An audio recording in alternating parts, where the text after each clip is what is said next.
Geography optional paper 1. Under that paper we have opted climatology as our first topic. Under that climatology we are discussing about frontogenesis.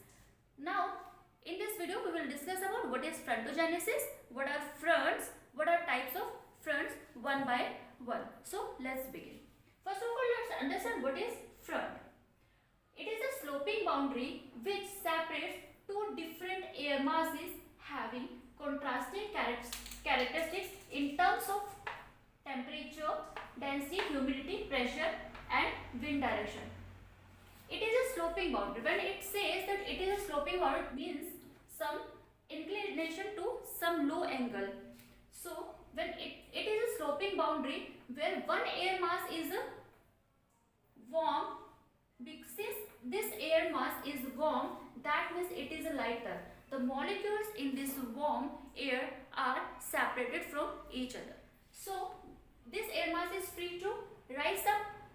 But the second air mass, which is cold and dense, this has a tendency to subside. When the air mass is warm, warm means more temperature.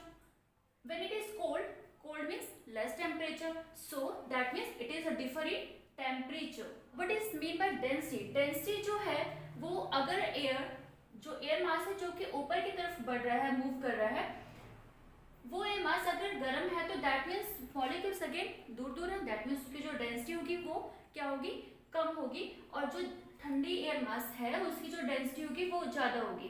Same pressure will be high for the cold wind but less for the warm wind. And the direction, as you can see that wind direction are different. When it is heavy, it is subsiding to the downward direction, and when it is warm, it is rising up. Let's understand what is frontogenesis. Frontogenesis, which means creation of new fronts. Fronts, actually frontogenesis का मतलब है कि there is a war happening between two air masses. One is warm and second one is colder. So frontogenesis means creation of new fronts and regeneration of the existing one. जो fronts बन चुके हैं अगर वो किसी तरह से week हो रहे हैं तो फ्रंटोजेनेसिस एक ऐसा प्रोसेस है जहाँ पर फिर से वो एक स्पीड पकड़ लेंगे और या फिर नए फ्रंट्स बनाने का काम जो है वो फ्रंटोजेनेसिस के अंडर आता है. Next we will understand what is frontal surface. Frontal surface actually जब भी एयर मास, क्योंकि दो तरह की एयर मास मूव कर रही है, एक जो है वो गर्म है और दूसरी है जो ठंडी है. जब ये दो एयर मासेस मूव कर रही है तो दैट मीन्स उनके बीच में कुछ ना कहीं फ्रिक्शन होगा और जितना वो कवर करके एक दूसरे के टेरिटरी में इन्वेजन करने की कोशिश करेंगी. This zone where the property of warm air and the cold air discontinue, उस वाले सरफेस को क्या कहते हैं, frontal surface. This surface is sometime it is steep and sometime it is gradual. So we will understand where it is gradual and where it is steep. Let's understand what are the types of fronts one by one. First one we will understand warm and cold, stationary and occluded. What is happening here? वैसे तो पूरे के पूरे process में दो तरह की जो एयर मासेस है वो काम कर रहे हैं. First one is a cold and second one is a warm. But why we have given name warm, cold, stationary and occluded? Because here in warm current the warm air is more aggressive as compared to the cold air. Because it is more aggressive, it is moving upward abruptly. क्योंकि warm air है धीरे धीरे इसके ऊपर slide कर रही है cold air के ऊपर, तो जो एवरेज इसका स्लोप बनेगा, that average slope is 1:100 to 1:400. Now when this air mass, this warm air mass is moving up, that means when it is moving up, it is condensing with each other. Condense होने की वजह से क्या हो रहा है, creation of the clouds and downpour, precipitation. और इस वाले केस में जो ये वार्म फ्रंट्स हैं, इस वाले केस में जो बारिश होगी वो मॉडरेट होगी. This will not cause casualty. Sometimes it can be. Front के केस में जो रेनफॉल होती है वो ज़्यादा डेंजरस नहीं होती है. Next we will understand what is cold front. Cold front का मतलब है, as it says that it is cold front, that means जो एयर है यहाँ पर कौन सी एयर एग्रेसिव हो सकती है, यहाँ पर कोल्ड एयर ज़्यादा एग्रेसिव है, क्योंकि कोल्ड एयर यहाँ पर एग्रेसिव होने की वजह से डाउनवर्ड मूव कर रही है और इतनी ज़्यादा एग्रेसिव है कि जब ये डाउनवर्ड मूव कर रही है तो ये फोर्स करती है वार्म एयर को ताकि ये ऊपर की तरफ चली जाए।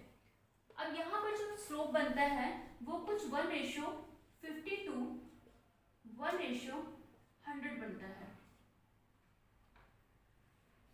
हम यहाँ पर हमने पिछला पढ़ा था, अभी जब हमने वार्म करंट पढ़ा तो वहाँ हमने देखा कि 1:100 to 1:400 है, जो स्लोप काफ़ी ग्रेजुअल है। लेकिन यहाँ पर हम देख रहे हैं कि 50,000 किलोमीटर के एरिया में ही जिसका स्लोप है वो चेंज हो जा रहा है। ऐसा क्यों हो रहा है? क्योंकि ये वाली एयर जो कि कोल्ड है ये बहुत ही ज़्यादा एग्रेसिव है, तो क्या करेगी, ग्राउंड के साथ स्टिक रहने की कोशिश करेगी, लेकिन ये दूसरे वाली एयर को फोर्स कर रही है, और क्योंकि ये वार्म एयर है दैट मीन्स ये जल्दी से राइज होना शुरू करेगी। राइज होने की वजह से क्या होगा कि ये कुछ इस तरह से, जो वार्म एयर है कुछ इस तरह से मूव कर जाएगी और कोल्ड एयर है वो कुछ इस तरह से मूव कर जाएगी। तो जो एक स्लो बाउंड्री जो बनेगी इसके बीच में वो more than the warm front. अभी हमने वार्म फ्रंट्स में पढ़ा था कि जो इसमें जो जिसमें प्रेसिपिटेशन है वो इतना डेंजरस नहीं है, मॉडरेट टाइप का है, लेकिन यहाँ पर जो कोल्ड फ्रंट्स डेवलप होने के बाद जो प्रेसिपिटेशन होगा वो कहीं ना कहीं डेंजरस हो सकता है और इट इज़ इंसेसेंट रेन। कई बार तो बहुत मूसलाधार बारिश होती है sometimes just because of this cold fronts. Third we will understand what is stationary. Stationary के नाम से ही पता चल रहा है कि स्टेशन है, कोई चीज़ है वो रुकी हुई है। तो इसका क्या मतलब है कि यहाँ पर दोनों के दोनों एयर मासेस हैं वो सेम एग्रेशन में है, कोई भी इतना नहीं है, इतना पावरफुल नहीं है कि एक दूसरे की टेरिटरी में इन्वेजन करने की कोशिश कर सके। तो एक तरह से हम कह सकते हैं कि ये बिल्कुल ही पैरेलल है, कुछ इस तरह से मूव कर रही है। क्योंकि ये एक जगह पे स्टेशनरी है तो यहाँ पर काफ़ी कई बार ऐसा होता है कि एक जगह पर या तो बहुत लंबे टाइम बारिश होती है या फिर बिल्कुल ही नहीं होती है। तो डिपेंड करता है, आगे ये चीज़ें डिपेंड करती हैं कि ह्यूमिडिटी क्या है एयर की। तो दिस इज स्टेशनरी। ऑक्लूडेड में क्या है? ऑक्लूडेड का वैसे लिटरली इट मीन्स कि किसी चीज़ को रोकना।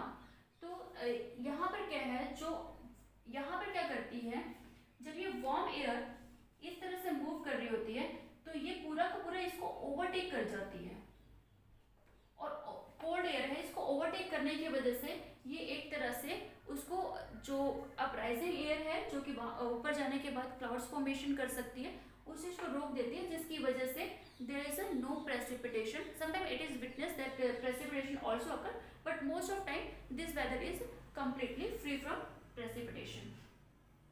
अभी हमने बात की है कि फ्रंट्स क्या है। फ्रंट्स एक तरह से दो एयर मासेस के बीच में एक तरह से वॉर चल रहा है। तो ऐसा वॉर कहाँ कहाँ हो सकता है? पॉसिबली कि जहाँ पर एक ठंडी हवा आ रही हो, जहाँ पर एक गर्म पवनें चल रही हो, तो इसका ये तो 30 डिग्री हो जाएगा, जहाँ पर जो प्रेशर है वो हाई प्रेशर है, दैट मीन्स टेम्परेचर लो है। यहाँ पर ये 60 डिग्री पे जो पोलर ईस्टर्ली विंड है वो क्या है, वो कोल्ड है। 60 डिग्री है जहाँ पर पोलर ईस्टर्लीज मूव कर रही हैं इन साउथ वेस्ट डायरेक्शन में, और यहाँ से जो हाई प्रेशर से लो प्रेशर की तरफ मूव कर रही है, इनकी जो डायरेक्शन है वो नॉर्थ ईस्ट डायरेक्शन में है।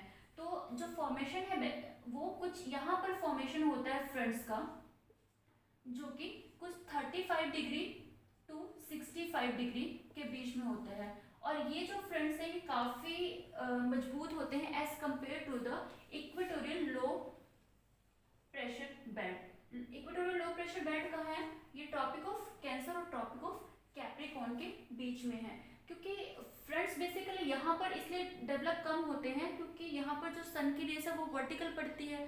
वर्टिकल पड़ने की वजह से जो टेम्परेचर होता है वो कुछ बहुत ज़्यादा डिफरेंस नहीं आता है, लेकिन fronts are more aggressive in 35 to 65 degree in both the hemisphere.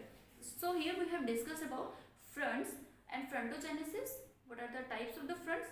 Thank you so much. If you have any doubts, so you can leave in comment box so that next time I'll try to cover them elaborately.